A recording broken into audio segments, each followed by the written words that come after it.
ओम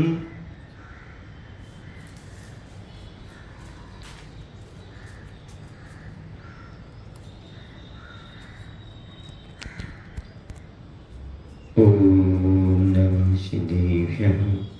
ओम नमः सिद्धेभ्यः। ओम नमः सिद्धेभ्यः। मोक्षमार्गस्य नेतारं भेतारं कर्मभोगतां ज्ञातारं विश्वतत्त्वानां वन्दे तद्गुणलब्धये। वन्दे तद्गुणलब्धये। बोले महावीर भगवान की, आचार्य गुरु श्री विद्यासागर जी महाराज की, आचार्य समय सागर जी महाराज की।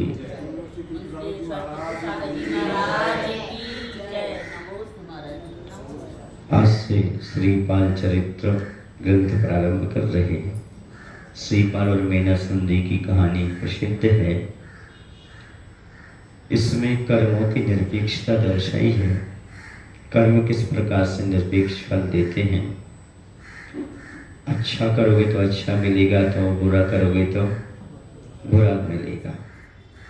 जो जो तुम अच्छा करोगे वही भी अच्छा भी आपके सामने आएगी, और बुरा करोगे तो बुराई भी सामने आएगी। खेत में आपने जितने क्षेत्र में आम बोया है तो आम मिलेगा, जितने क्षेत्र में बबूल बोया है तो बबूल मिलेगा। दोनों चीज़ें प्राप्त होगी। ऐसे आपने यदि किसी की प्रशंसा की है तो उसका फल मिलेगा, और किसी की निंदा की है तो उसका भी फल मिलेगा। आपने अशुभ भाव किए हैं तो अशुभ भी फल मिलेगा, शुभ भाव किए हैं तो शुभ फल मिलेगा। ये कर्म निरपेक्ष है।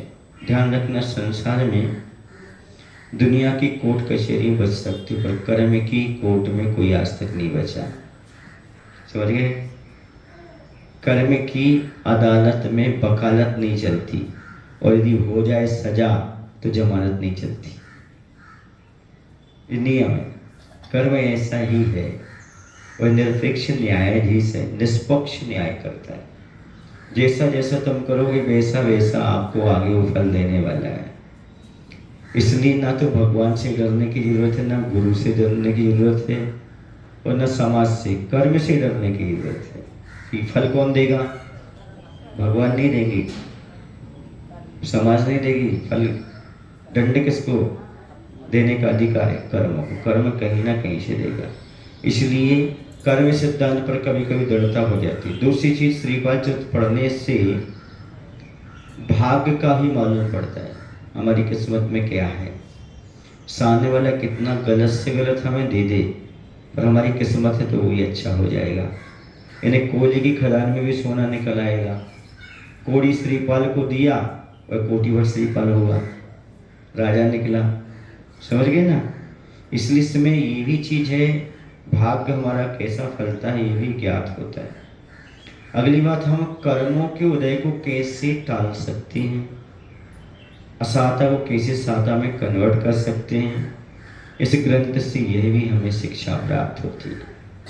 मैंने सुंदरी के माध्यम से, जो कि उन रोगियों के कुष्ठ रोग को दूर किया, हम दूसरे के प्रति कितना कर सकते हैं।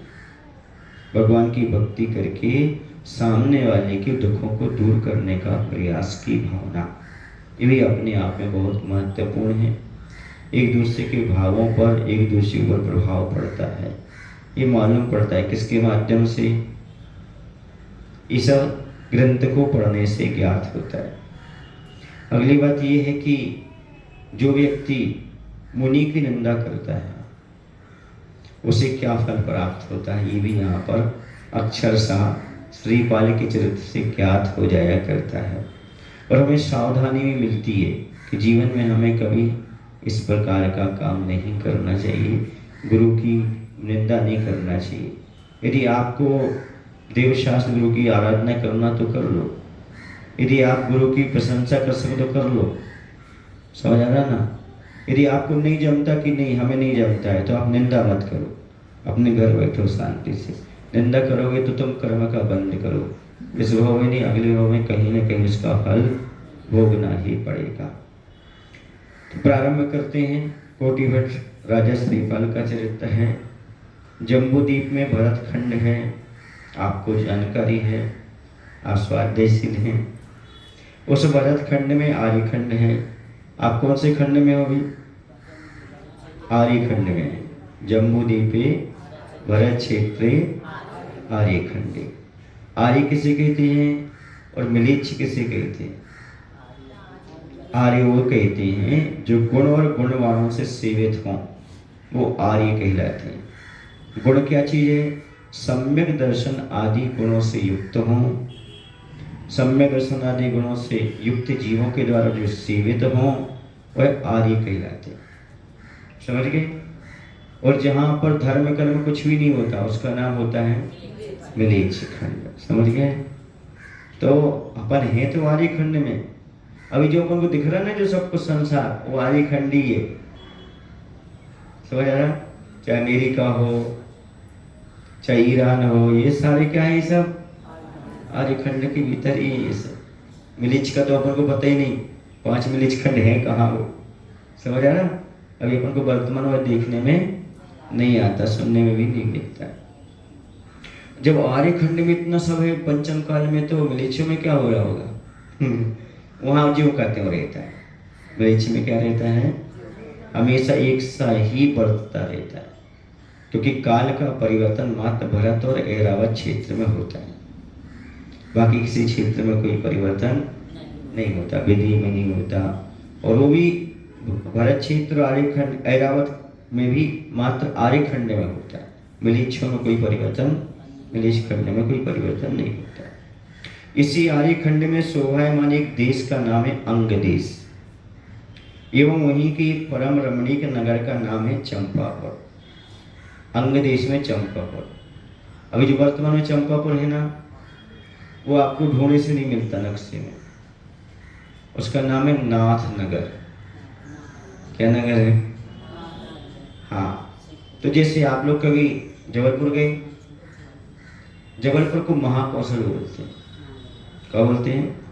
महाकौशल बोलते हैं। जैसे महाराष्ट्र में एक विदर्भ बोलते हैं, विदर्भ, है ना? तो ये कोई एक पर्टिकुलर स्थान नहीं है चंपापुर, पूरे स्थान का नाम है। जैसे बुंदेलखंड कोई पर्टिकुलर स्थान नहीं है, ऐसे क्षेत्र को बोलते हैं। ऐसे चंपापुर पहले क्षेत्र हुआ करता था। क्या होता था? चंपापुर इस प्रकार का। उसमें कई सारे गांव आते थे, इसलिए वहाँ के लोगों से भी जाके आप पूछोगे चंपापुर बताओ, तो वहाँ आसपास के लोग कुछ नहीं बोलेंगे, क्योंकि नाथ नगर के नाम से चंपापुर एक क्षेत्र था। समझ गए ना? ऐसा। इस चंपापुर नगर के समीपवर्ती मंदारगिरी से 12वें तीर्थंकर कौन? वासुपूज स्वामी कहाँ गए हैं? मोक्ष पधारे। आज भी वह मंदारगिरी क्षेत्र है। समझ गए? ये बता रहा कि खतरे में है, और है तो अभी कि नहीं है, और सब प्रकार का कब्जा होता चला जा रहा है। तो मंदारगिरी चंपापुर की शोभा अत्यंत मनोहर है। इस नगरी के चारों ओर अनेक प्रकार के सुंदर सुंदर वन हैं, भांति भांति के हरे भरे वृक्ष हैं। उस समय का वर्णन चल रहा है, वे सब चीजें थी। अब तो वहां सब जंगल वगैरह समाप्त से होते जा रहे। एवं उन वृक्षों की डालियां वायु के झकोरों से हिलती डुलती रहती हैं। वहाँ सदैव शीतल मंद और सुगंधित वायु बहती रहती है। कहीं कहीं नदी नाले हैं, जिनकी कलकल ध्वनि को सुनकर चित्त में तल्लीनता का आभास जागृत हो उठता है। चंचल जल जीवों की क्रीड़ा दर्शन के मन को बरवसी अपनी ओर खींच लेती है। कहीं वृक्षों के घोंसलों में बैठे पक्षी विविध प्रकार के कौतुक कर रहे हैं। उनके पंखों का फड़फड़ाना, वृक्ष के सहारे लटक कर चूं चूं का शब्द करना तथा बच्चों के साथ करते हुए कल्लोल को देखकर देखते रहने का ही जी चाहता है। ये सब क्यों बता रहे हैं? ये सब वर्णन करने की आवश्यकता है क्योंकि पहले पुण्यवान जीव होते थे। अभी लोग समझते हैं कि बहुत बड़ी बड़ी बिल्डिंग बन जाएगी तो पुण्यवान जीव हैं। ऐसा नहीं है। प्रकृति की शोभा पुण्यवान है। अब प्रकृति मिटती चली जा रही है, सब समाप्त हो रही है, तो ये पुण्य का उदय नहीं, ये पाप का उदय मान के चलिए। ना तो शुद्ध हवा मिल रही, न वनस्पति, न खाने पीने में कुछ भी नहीं मिल रहा। कहा है पंचम काल में सब शुष्क रहेंगे, अनाज भी, औषधियाँ भी, इन सब का कोई विशेष प्रभाव नहीं रखना। औषधियाँ भी ज़्यादा विशेष प्रभाव नहीं डालेंगी बीमारी पर, समझ गए? क्योंकि पंचम काल है, हुंडा और सपनी काल है, इसमें ज़्यादा विशेष लाभ होने वाला नहीं। तो यहाँ पर कह रहे वृक्ष के सहारे इस प्रकार की व्यवस्था वहाँ चल रही है। तो कहीं बानर इत्यादि कूदना, फानना, दांत दिखलाना या कलाबाजी खाते हुए एक डाल से दूसरे डाल पर पहुंच जाना कम विस्मयकारी नहीं है। झुंड के झुंड बानर अपनी कला का प्रदर्शन करते हुए दृष्टिगोचर होते हैं। वन में लताएं भी हैं जो विस्तृत होकर के पास के समस्त वृक्ष को इस तरह ढक रही थी जैसे लजीली स्त्री का शरीर वस्त्र से आच्छादित रहता है, उसका रंग रूप स्पष्टतया दिख नहीं पड़ता। ये बहुत अच्छा पॉइंट दिया गया है आज की महिलाओं के लिए कि वस्त्र कैसे पहनना चाहिए, कोई भी अंग दिखाई नहीं देना चाहिए।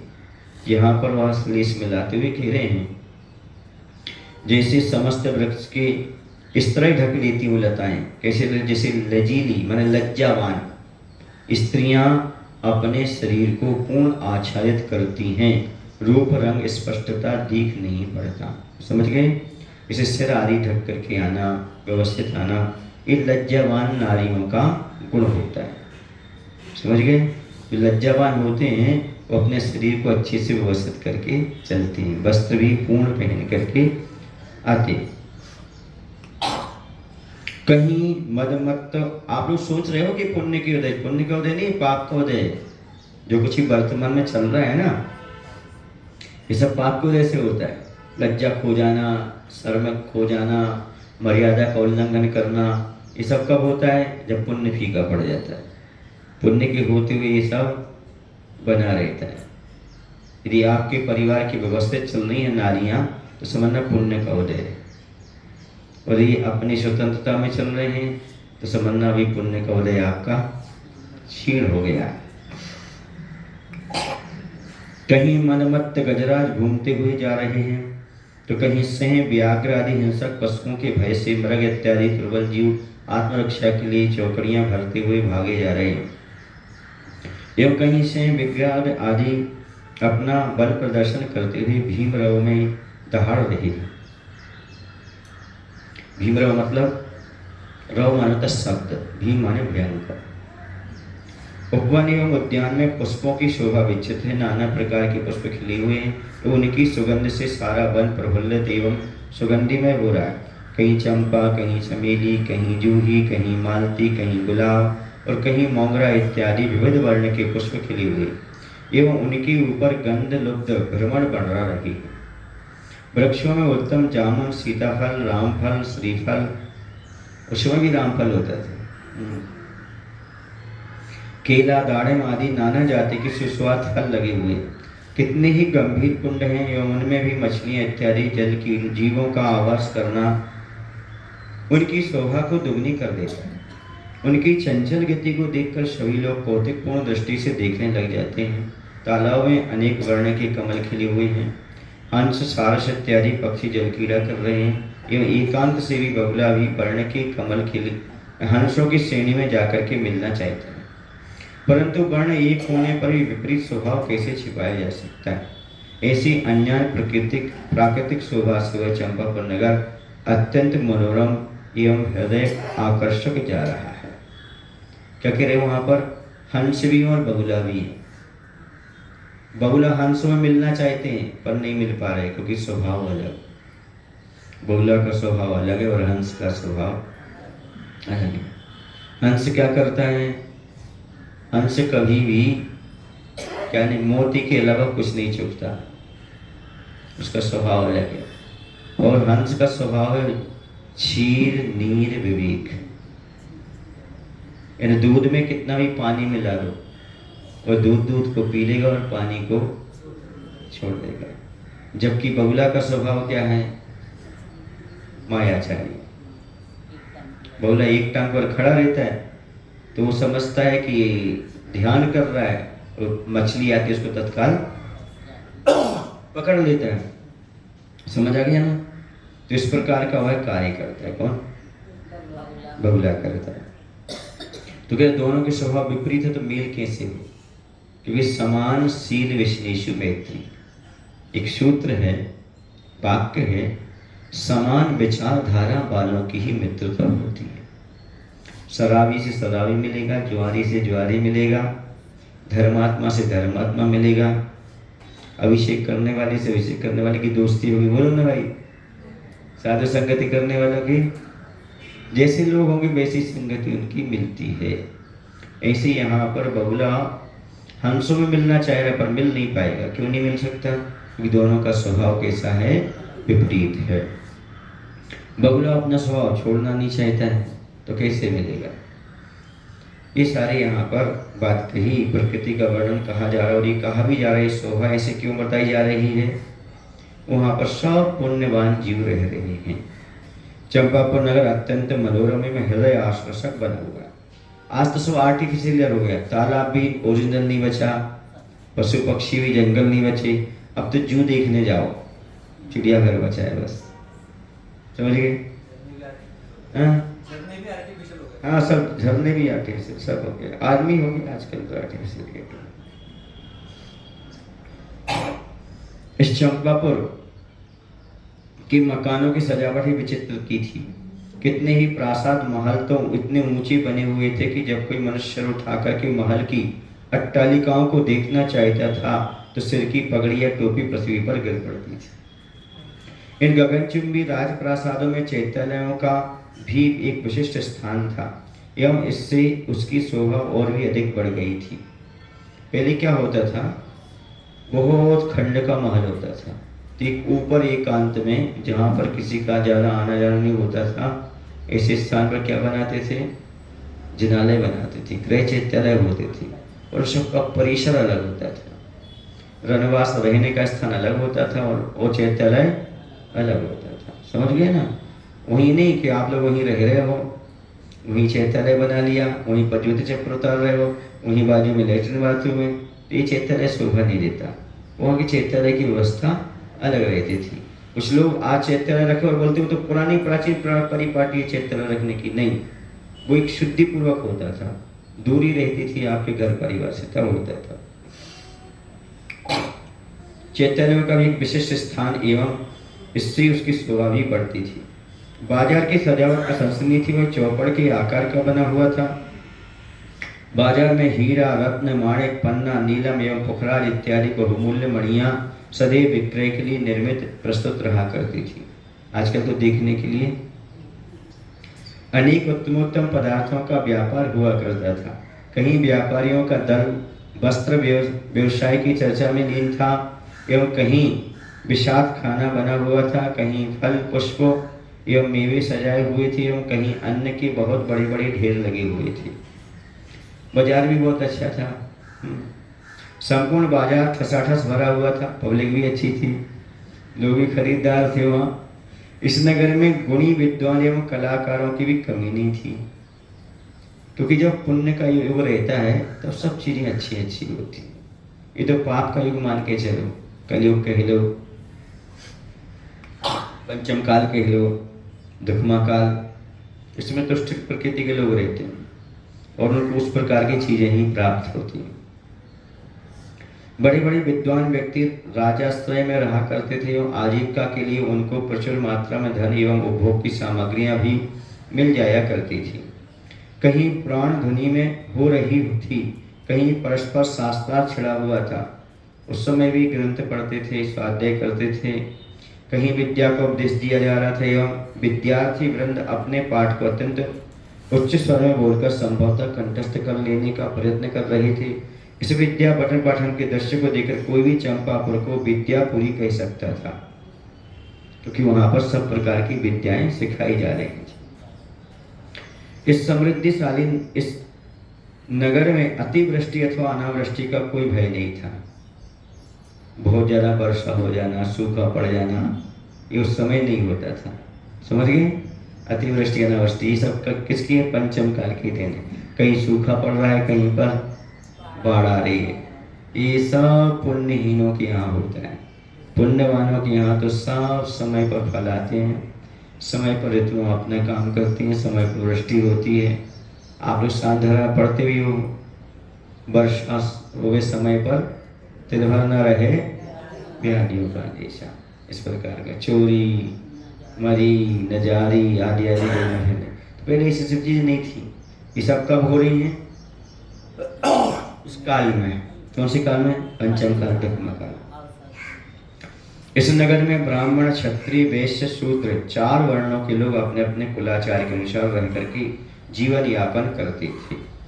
पहले सबकी व्यवस्था बटी हुई थी 4 वर्णों की, ब्राह्मण, क्षत्रिय, वैश्य, शूद्र। आज तो मालूम ही नहीं पड़ता कौन कौन। सभी व्यवस्था भी समाप्त होती चली जा रही। सभी नगर निवासी सुखी और संपन्न थे। दुख की कठोरता किसी को भी समुचित रूप से विदित नहीं थी। क्यों? क्योंकि उस समय अच्छा काल चल रहा था, दुख था ही नहीं ऐसा। ये पंचम काल है। इसका नाम ही क्या है? दुख माँ, दुख की माँ। क्या उत्पन्न करेगी? दुख की माँ क्या उत्पन्न करेगी? दुखी उत्पन्न करेगी। इसलिए आप कौन सी माँ में हो? दुख की माँ है। इसलिए भी क्या है? सब जगह दुख ही दुख है। एक पंडित जी थे, उस समय की बात है। आचार्य ज्ञान सागरी महाराज के पास गए। उन्होंने कहा आचार्य ज्ञान सागरी महाराज से, दादा गुरु से, हमें कैसे पता? हमको आचार्य से ने बताया। दादा गुरु के पास गए और पंडित जी बोलते हैं, महाराज बहुत दुख है, बहुत दुखी हूँ, कोई उपाय बताओ।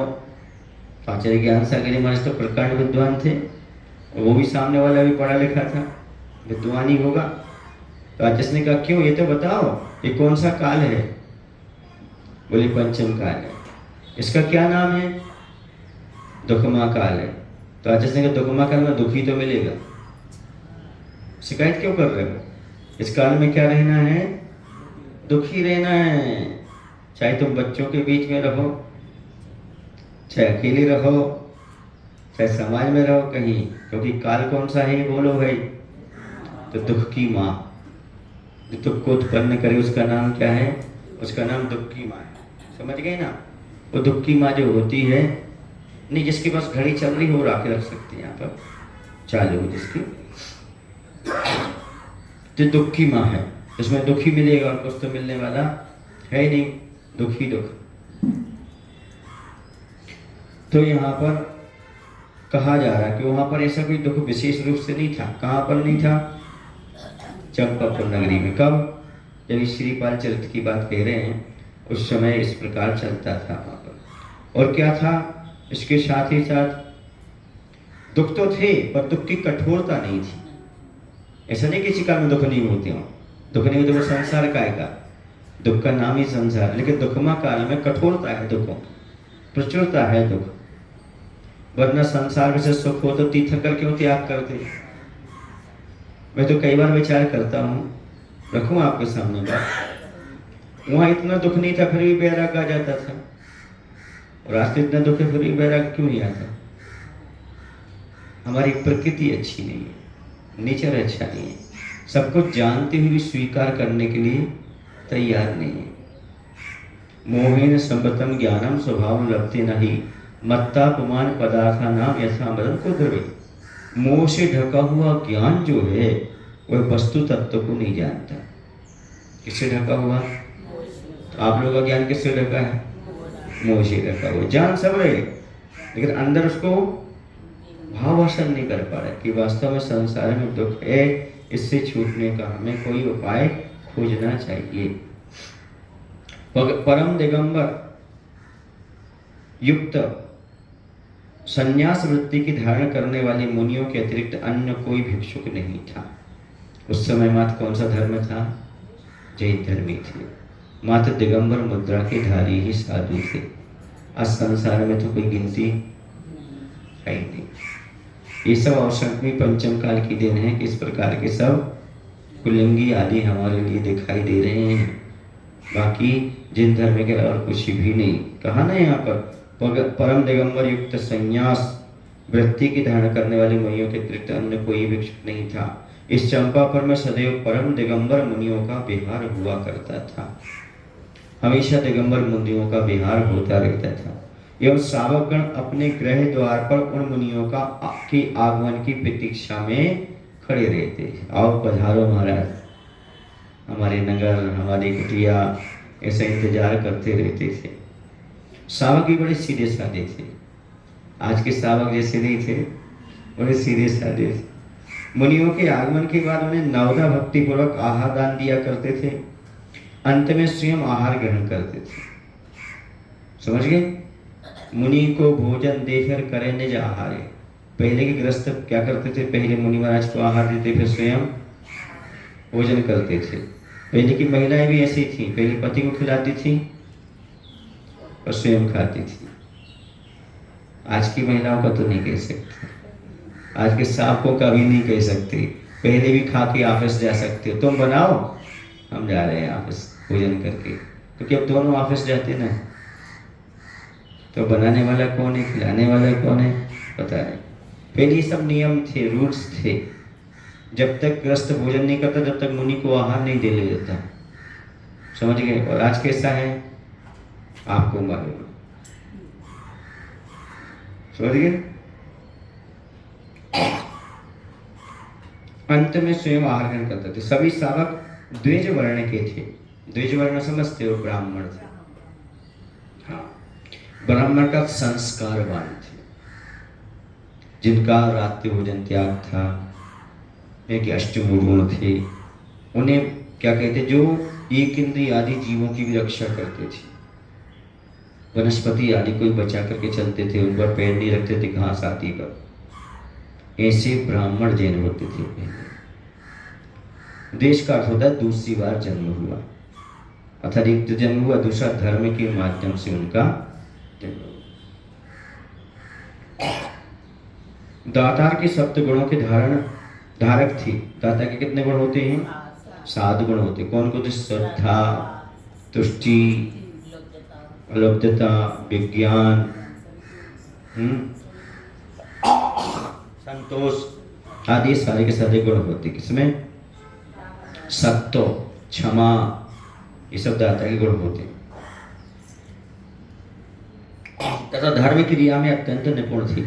धार्मिक कार्यों में हमेशा निपुण रहते थे। इस प्रकार चंपापुर की श्रेष्ठता एवं महत्ता अवर्णनीय थी।